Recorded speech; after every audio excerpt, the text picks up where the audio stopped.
Welcome back, yada yada yada, let's get into it. Just quickly jumping through the bullet points of this episode. We start with Laurent, kind of a monologue by him, roll into Daryl and Laurent playing baseball. Daryl and Isabel discuss the possibility that what if Laurent, even if he is the Messiah or the Savior or the cure or whatever you want to call it, it doesn't mean that you have to stay in this place. You could always come with me, i.e. Daryl.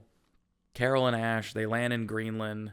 Shit goes down in Greenland, ultimately resulting in just weird and awkward storytelling. They leave Greenland. They then just arrive in France without stopping, I guess, and without further incident. Carol then leaves Ash with the plane, walks into town, presumably for about an hour, and then is immediately captured by Madame Genet and her people, and is basically taken in the back of a truck that is very evocative of, like, Nazi imagery. It's very odd. Just because it's in France, I don't know. Okay. So that happens really quick, and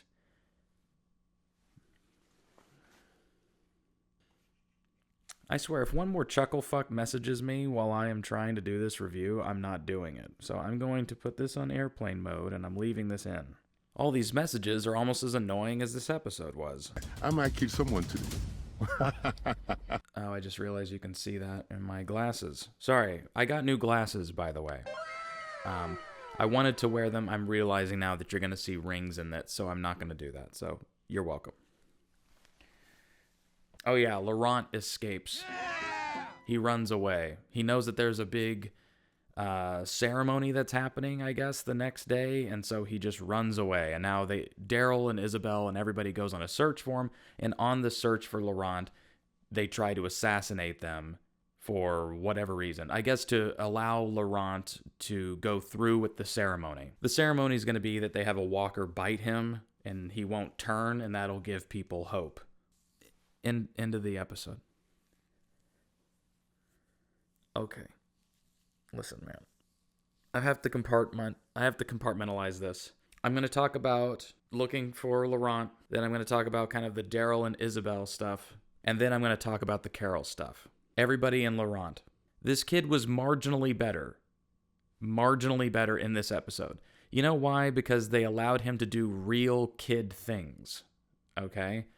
So maybe it really is just the direction, and this kid isn't a bad actor. I don't know. But they kind of did like season 8 of Game of Thrones, like how Bran acts. You know how Bran goes from like being normal Bran, and then like the last 2 seasons when he's like the third-eyed raven or whatever, he's just like an emotionless zombie of a person. He's like, I can't be lord of anything. Not really. I'm the three-eyed raven, you know? And this kind of feels like Laurent got to actually act like a child, which he is, and have a little bit of fun, and he seemed to enjoy himself, like quite literally. Like the actual actor himself looked to be having a better time. Like, I've never played baseball before. And then he's like, pow. Yeah! We actually just got to witness Louis realizing he was really good at baseball. That scene was really fun to film because it was so loose, you know? Sometimes the loose ones are the best, you know? Like he wasn't being forced to be there this time. The baseball scene was so much fun. It was cute seeing their dynamic of him playing baseball and stuff. That was a cute scene. It wasn't the best scene. It could have been even better, but it was cute, okay? It's nice seeing Daryl kind of fall into the fun uncle or dad role just because we all think that he would probably be a pretty good dad, and he probably won't ever have children, but, you know, this is as close as we'll get, so enjoy it, folks. It makes all the ladies, all the belles out there just swoon, going, my, that Daryl Dixon, giving me the vapors. But it was giving me the cringe chills. It's giving me goose pimples. Laurent not being in the episode for a significant portion of it, even though they're kind of looking for him, plays better into this show's hands because he's not super strong on the acting front. And so as little of him as you can see, the better. You know what I mean? But when you do see him, it needs to have some impact, okay? It hasn't really happened yet, but maybe it will. It has to. I mean, based on this ceremony that's starting, there has to be something where we really get to see this kid act, okay? Now, either he's going to get his, like, Dune, like, I am the Duke of Arrakis. You know, like he's either going to get that moment or I don't know. But what scene did this kid audition with? Legitimately. Him going, Daryl. What did he audition with? Tell me.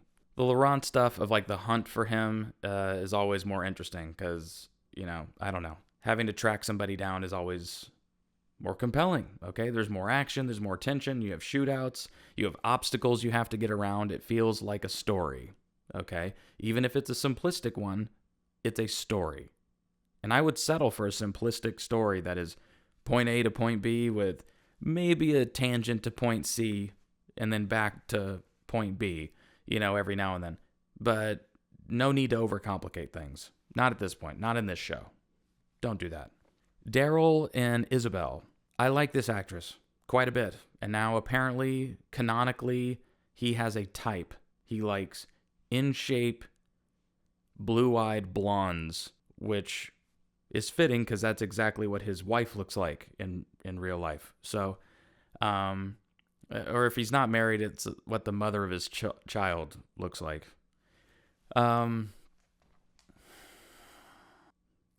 I'm taking a moment to reflect.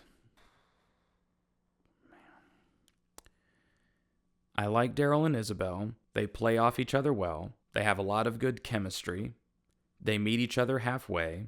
She seems like, from the actor perspective, she seems like she is a generous scene partner.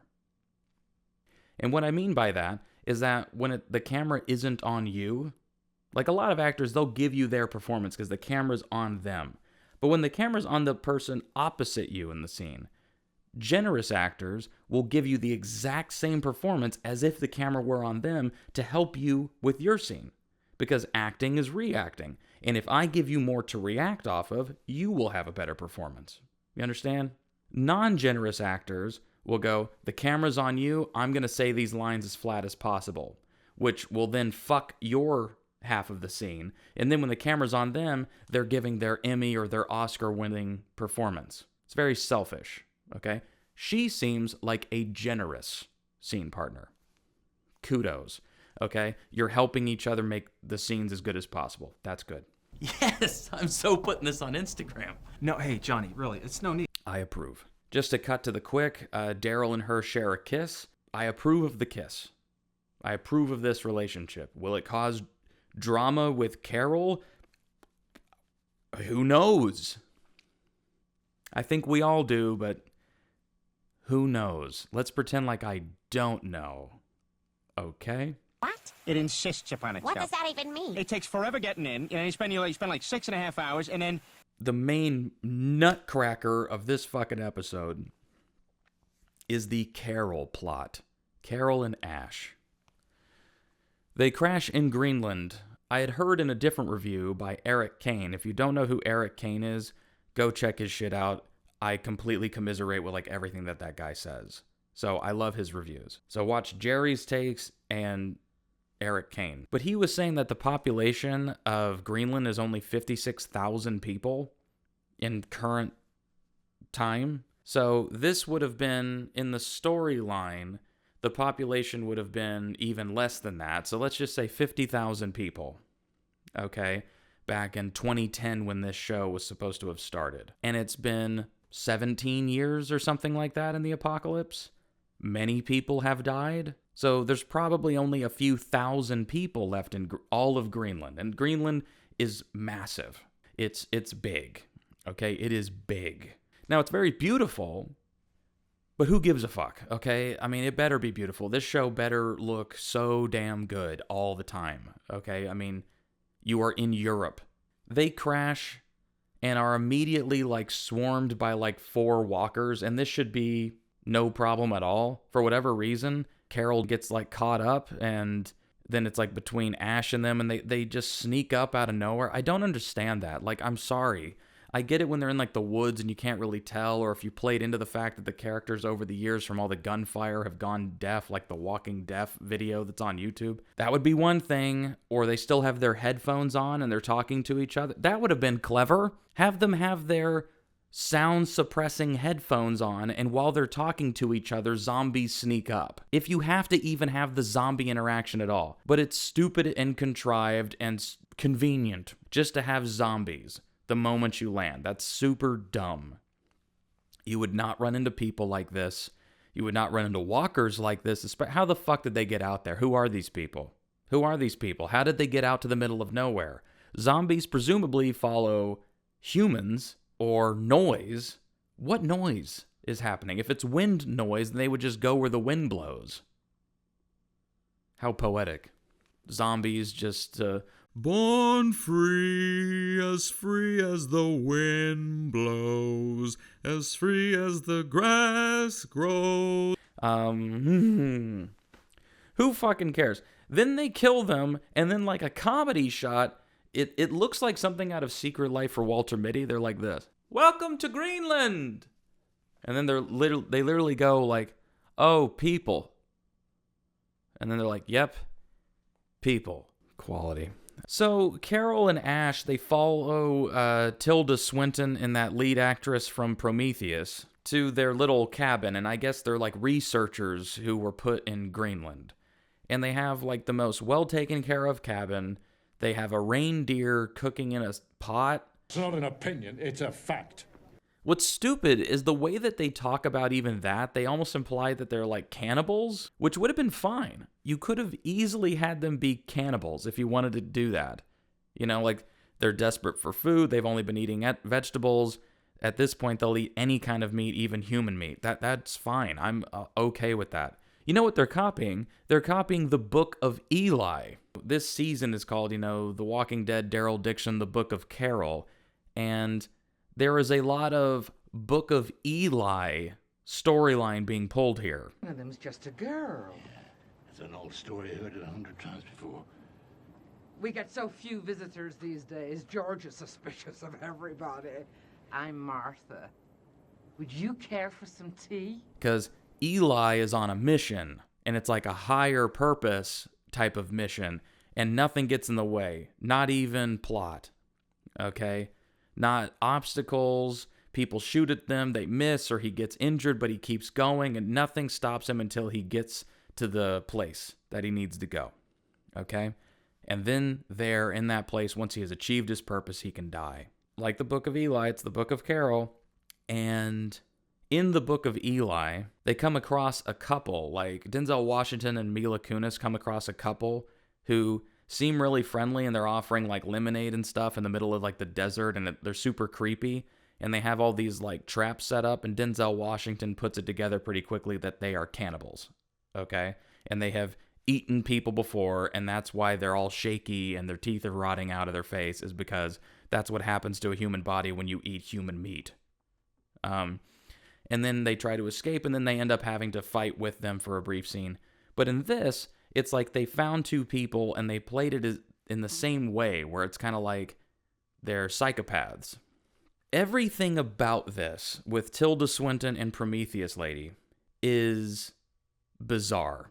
But not in a way that makes any kind of sense. If you wanted to make them crazy or psychopaths because they had been by themselves for forever, and they had never seen another human soul, and maybe they didn't speak to each other, or they didn't speak the same language, so they didn't even try to talk to each other, and so they just went crazy because they didn't have anyone to talk to and to cope with, and all they saw were their friends die slowly, and they didn't know what was going on, and because they were already isolated, they tried to reach other people, and nobody picked up. They've done this in The Walking Dead before, and they've done it well. Like, even in, like, Fear the Walking Dead, they did it well. And Victor Strand's talking to the cosmonaut up in the spaceship. That was a great little side plot where he's like, I speak to you from my grave. I'm like, that's eerie. Imagine being all the way up in a spaceship and watching the world go dark, and then you just slowly starve to death. It's horrifying. Could have done something with that, with these ladies, but you didn't. So I can't believe this show just made me praise Fear the Walking Dead for something. Jesus Christ. Holy Laurent. Saint Laurent, Immediately, this is so dumb. Prometheus Lady goes with Ash with some parts out to the plane. And she looks to be like kind of flirting with him a little bit. She comforts him a little bit after he says that he like lost his child.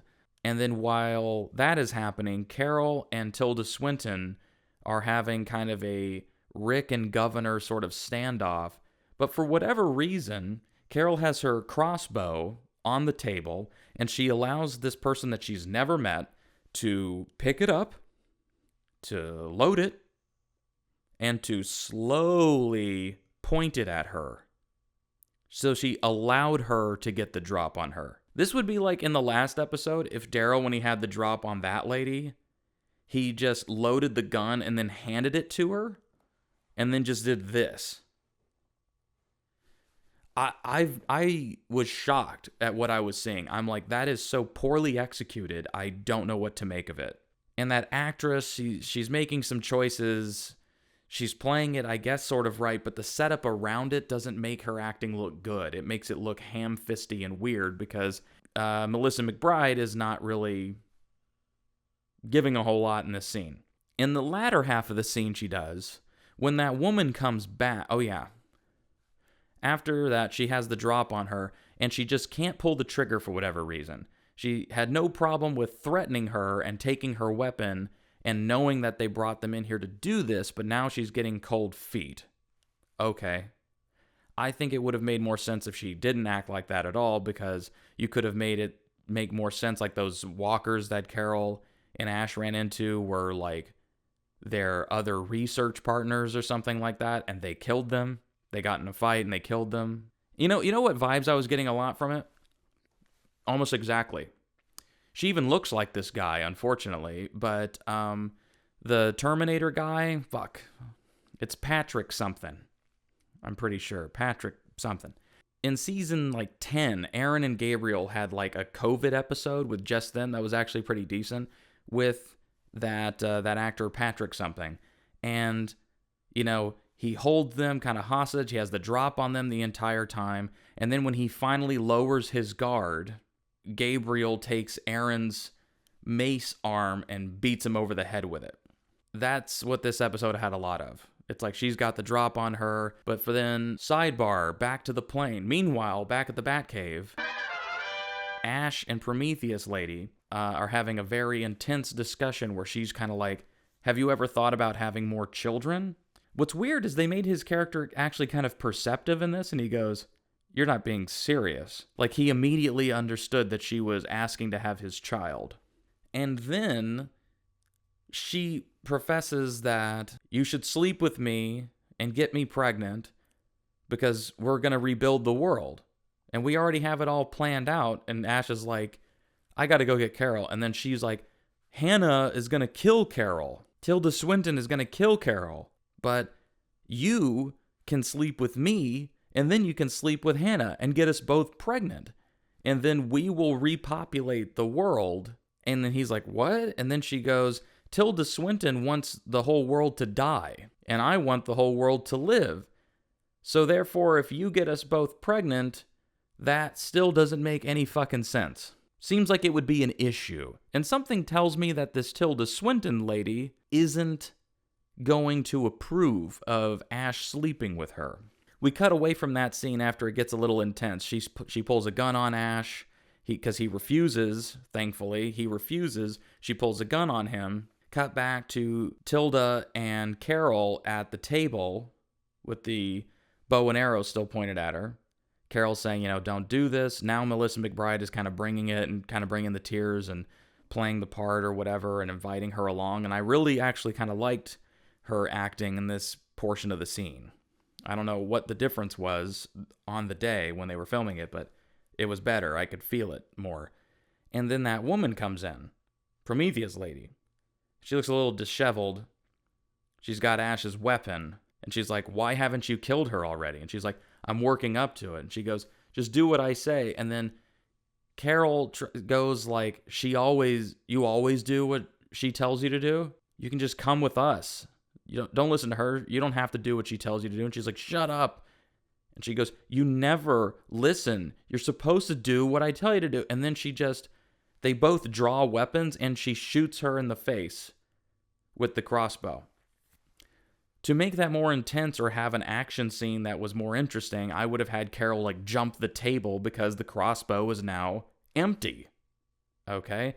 or have Carol run over to the gun, or one of the guns that lady just dropped, pick it up and then try to shoot the lady, but then she manages to reload the crossbow, and then they have a gun and a crossbow fight, and then maybe Ash hears it, but then we cut back to Ash, and I guess he's chained up so he can just hear the commotion. It goes quiet. You see the haze, and then out from the haze could step Carol.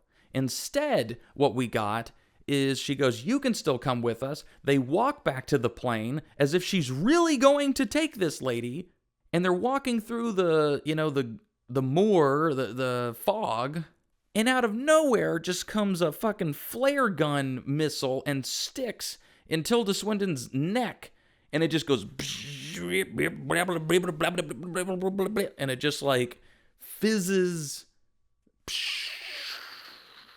and she and the thing die at the same time because of funny, I don't know.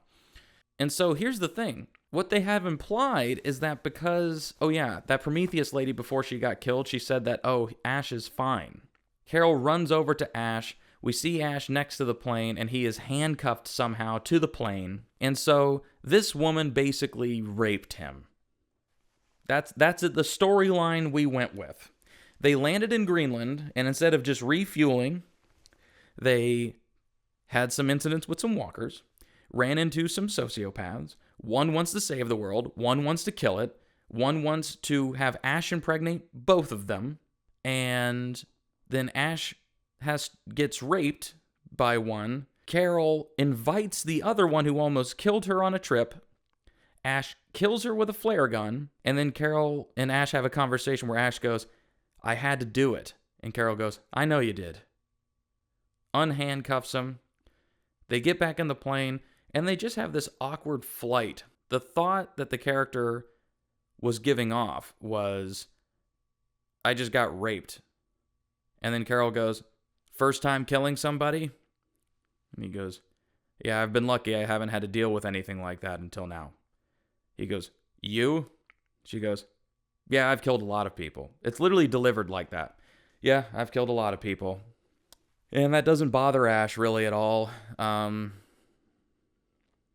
you imagine whenever Ash finds out that she lied about Sophia and he's almost died, he got raped by a lady after getting handcuffed to his own plane, crashed in another country, and then she leaves Ash. That's part of the episode. She leaves Ash to watch the plane. And I guess he just does. Instead of just being a man with his own agency, he just does what Carol says. Why? Don't fucking know. If I fly across the pond in my own plane to help you find your kid, and then you tell me you don't want my help, I might hurt you physically. That doesn't make any sense. Why he would just take that? They made him too much of like a pacifist. And I'm like, this guy needs to be like hardened up, but I don't like how they're going about it. It's very strange. I don't like when they do that. It's like in The Boys season 4 when they did that with a character where they basically got like assaulted, and you're like, why did you do this? You could have done anything else. So yeah, they get there or whatever. She gets picked up and whatnot. Everything in the Carol storyline has taken place within like a 3-day period. So what's bizarre is what took her so long to drive up to Maine to go find Daryl in the first place. Because if she could get from Maine to France in just 3 days, find somebody, get a plane, convince them, manipulate them, get them to go over to France, stop in different countries along the way to gas up and everything, get to you, get captured, and be within miles of you in 3 days, not knowing where the fuck you are, and having no way of knowing where you are. Why was it so hard to find you in time when she came looking for you in America? Once again, the cinematography is very pretty. I love the scenery. I don't like seeing France completely empty. That doesn't even make sense. There's tens of millions of people who live in France. It should just be covered. It should be more walkers than you know what to do with. If we saw so many walkers moving in herds in the countryside where there is a lot less population, we should be seeing hordes everywhere in France. it should be, if you want to copy The Last of Us, make it to where it's like the infected are everywhere. The slightest miscalculation or misstep and you are dead. Make it scary. Make The Walking Dead scary again. I'm David Grayson, I'm The Walking David, and that's what I care about. Make The Walking Dead have stakes. And not just stakes where it looks like they're sort of in danger and then Carol gets to kind of like old lady kill some of these walkers. Like, make her more badass or something. Make her look like she gives a shit. I don't know. I was really hoping that this episode would be better. I will give this episode a 6. The Carol side plot is just very upsetting to me. I don't know. It just bothers me quite a bit. Melissa McBride is a phenomenal actor, and I'm kind of embarrassed that this is what you gave her. She's already in France, so we don't even get like a cool story of how she got to France. We just get like a contrived series of events that are super convenient for her, and we just breeze right over it. So we've had 2 characters. We've had Daryl and Carol both get to France basically by yada-yadaing to get there. That seems like a waste. That's France down there. I was really excited to get Carol to France, but I also didn't want it to seem too easy. But yeah, once she gets to France and once she walks into Paris, that was super cool. I was super psyched about that because also it allowed us to see a part of Paris we had not seen on the show, which is... You got 4 more episodes, man. Unfortunately, I saw a teaser for the next episode. And in the teaser, like the very first clip is Carol talking to French Shane. So she found him immediately. And I'm like, man, they just don't care. They just don't care about how quick all of this is happening. She doesn't have to do anything. It's like shit just happens to her. I'm almost shocked that Carol didn't just stand still and then Daryl just come to her because everything just works out so easy for her. She can't be killed. She can't be hurt. Everything's coming up Carol. Okay? If this is the book of Carol, this is more like a pamphlet of Carol. There's not much to read here. Not much happens. How are these scripts even full episode length? It really does feel like if you wanted to, this could have been 20 minutes long. And it shouldn't feel that way. Because they had a lot of like droning out and like watching a side character walk around and spy on somebody to try to find Laurent for like legitimately more time than Daryl Dixon himself was on screen in this episode. You showed that girl looking for Laurent. Party foul. Party foul. So, give the episode a 6. I hope it gets better. I'm sorry if you don't appreciate my insight. Hopefully you do. But if you don't, that's okay. I'm all right with it because if you love this episode, God help you. Okay? I don't know what to tell you. I'll borrow a quote from Viserys from House of the Dragon. Well, if you believe that, then you possess a generous spirit. Daryl Dixon, The Book of Carol, Episode 2. Nope.